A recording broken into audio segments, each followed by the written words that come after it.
कथा प्रारंभ होत है, सुनहो वीर हनुमान। आसन आए विराजिए, तेज पुंज बलवान। सियावर रामचंद्र जी की जय।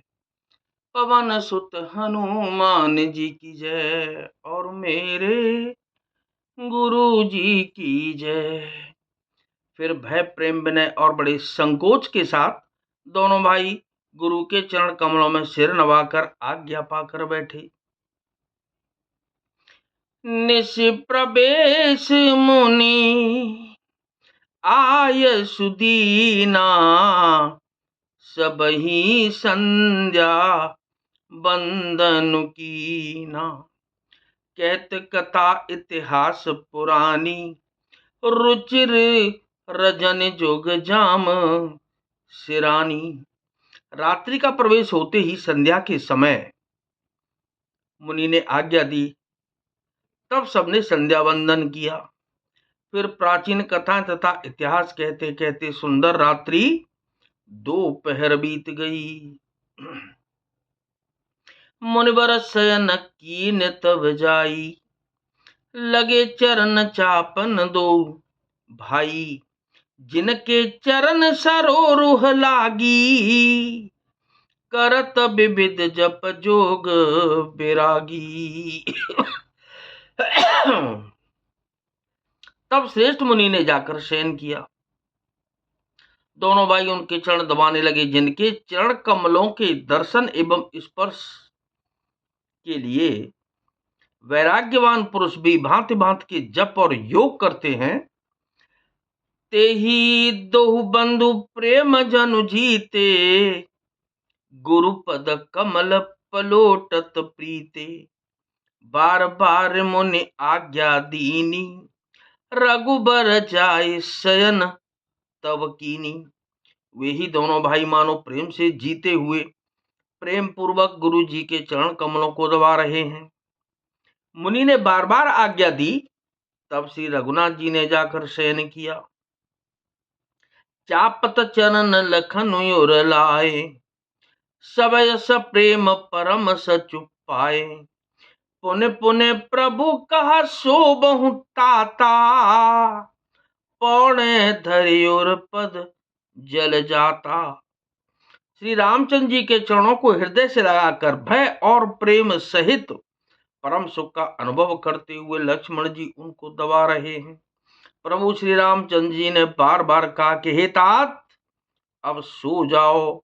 तो वे उन चरण कमलों को हृदय में धर कर लेट रहे। उठे लखन निच विगत सुने, अरुण शिखा धुन कान।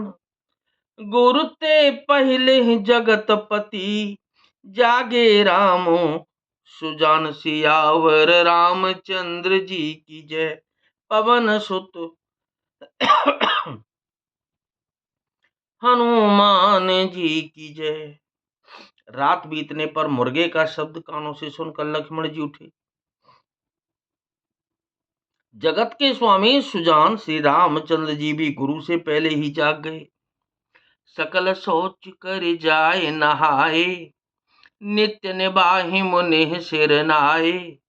समय जाने गुरु आय सुपाई, और ले न प्रसूह न चले दो भाई। सब शौच क्रिया करके वे जाकर नहाए।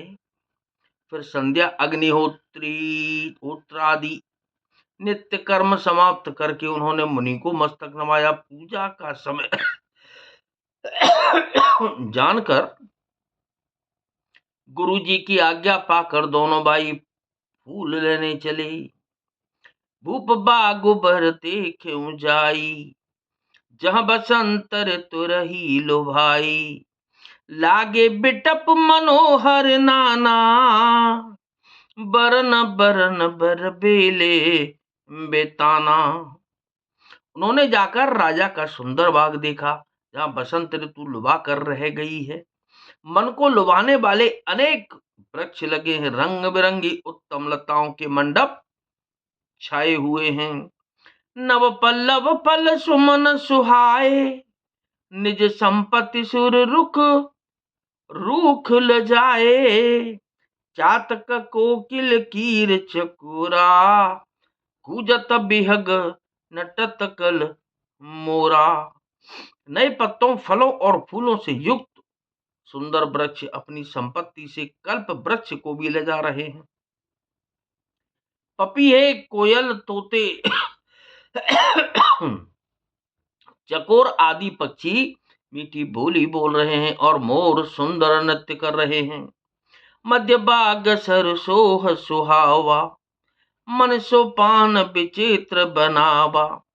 विमल सलिल सरसिज बहुरंगा, जल खग कूजत गुंजत भृंगा। बाग के बीचों बीच सुहावना सरोवर सुशोभित है, जिसमें मणियों की सीढ़ियां विचित्र ढंग से बनी हैं। उसका जल निर्मल है, जिसमें अनेक रंगों के कमल खिले हुए हैं। जल के पक्षी कलरव कर रहे हैं और भ्रमर गुंजार कर रहे हैं। बाग तड़ाग बिलो के प्रभु, हर से बंधु समेत। परम रम्य आराम यहु, जो राम सुख दित सियावर। रामचंद्र जी की जय, पवन सुत हनुमान जी की जय।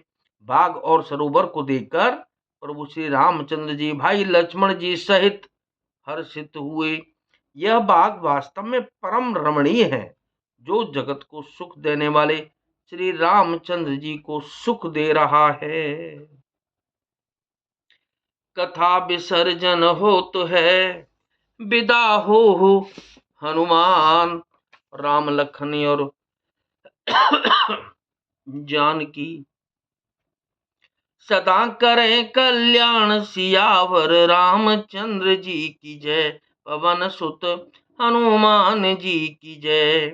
तो नाथ सकल संपदा तुम्हारी, मैं सेवक समेत सोत नारी।